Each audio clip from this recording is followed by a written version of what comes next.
श्रोताओं, जरा कल्पना कीजिए 1935 का तिब्बत, बर्फीले पहाड़ों के बीच एक छोटा सा गांव तक तत्सैर, जहां एक साधारण किसान परिवार में जन्मे ल्हामो थोंडुप को अचानक पूरे देश का भविष्य बताया जाता है।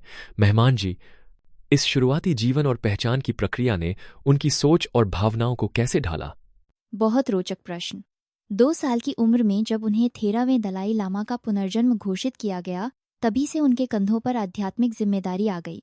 ये वैसा ही है जैसे कोई बालक बचपन में ही राजा बन जाए, पर यहाँ शाही सत्ता नहीं, बल्कि करुणा और ज्ञान की विरासत थी। और खास बात, 15 साल की उम्र में ही उन्हें तिब्बत का सर्वोच्च आध्यात्मिक नेता बना दिया गया। सोचिए, जब बाकी बच्चे खेलते हैं, वो राष्ट्र के भविष्य की दिशा तय कर रहे थे। इस किशोरावस्था में नेतृत्व ने उनकी संवेदनशीलता और दृष्टिकोण को किस तरह आकार दिया? इस उम्र में इतनी जिम्मेदारी ने उन्हें गहरा अंतर्दृष्टि और सहानुभूति दी। दलाई लामा ने हमेशा शिक्षा, ध्यान और करुणा को प्राथमिकता दी। उन्होंने छोटे छोटे निर्णयों में भी तिब्बती संस्कृति और लोगों की भलाई देखी। एक तरह से यही उनके भविष्य के शांत संदेश की नींव थी। अब हम 1959 की ओर बढ़ते हैं, जब दलाई लामा को तिब्बत छोड़कर भारत में शरण लेनी पड़ी। वह पल, जब देश, संस्कृति, सब कुछ पीछे छूट गया, ने उनके भीतर किस तरह का परिवर्तन लाया?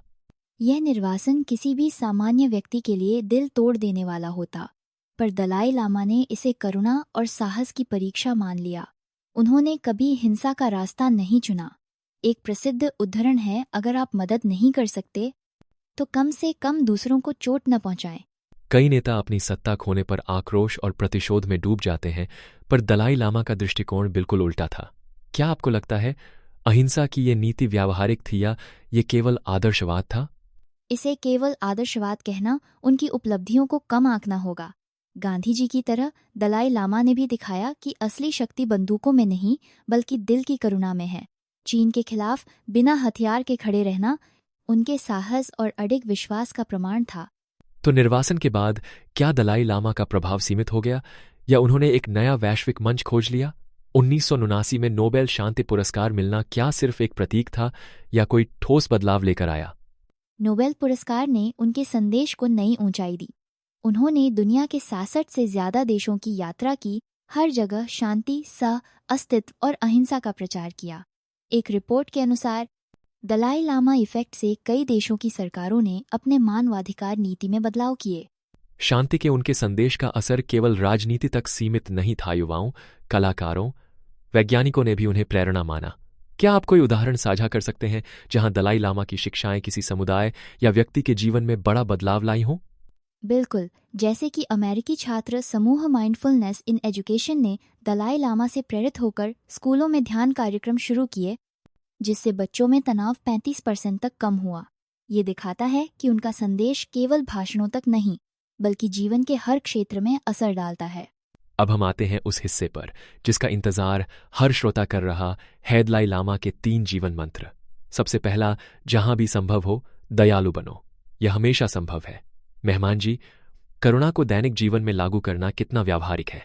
करुणा केवल दान या सेवा तक सीमित नहीं, यह सहकर्मी की मदद, ट्रैफिक में धैर्य या किसी अनजान की मुस्कान में भी दिखती है। एक हालिया अध्ययन में पाया गया कि दयालुता दिखाने वाले लोगों में अवसाद के लक्षण 23% तक कम हो जाते हैं। दूसरा मंत्र है, कभी कभी जो आप चाहते हैं वह न मिलना भी एक सौभाग्य होता है। इसे सुनते ही लगता है जैसे हमारे जीवन की निराशाएं भी किसी बड़े उद्देश्य की ओर इशारा करती हैं। क्या इसमें कोई वैज्ञानिक या मनोवैज्ञानिक आधार है? जी हाँ, पोस्ट ट्रॉमेटिक ग्रोथ नामक सिद्धांत बताता है कि कठिनाइयों के बाद इंसान ज्यादातर मजबूत और समझदार बनकर निकलता है। दलाई लामा का ये मंत्र हमें सिखाता है, हर असफलता किसी नए अवसर की शुरुआत हो सकती है। तीसरे मंत्र की बात करें, जितना अधिक आप प्रेम से प्रेरित होते हैं, उतने ही निर्भय और मुक्त हो जाते हैं। क्या यह केवल भावना है या व्यवहारिक साहस का स्रोत भी है? प्रेम केवल भावना नहीं, बल्कि मानवता का मूल साहस है। एक अध्ययन के अनुसार जो लोग दूसरों के प्रति प्रेम और दया रखते हैं, उनमें मानसिक तनाव और भय 40% तक कम हो जाता है। ये मंत्र हमें निडर और सशक्त बनाता है। यही दलाई लामा का असली जादू है।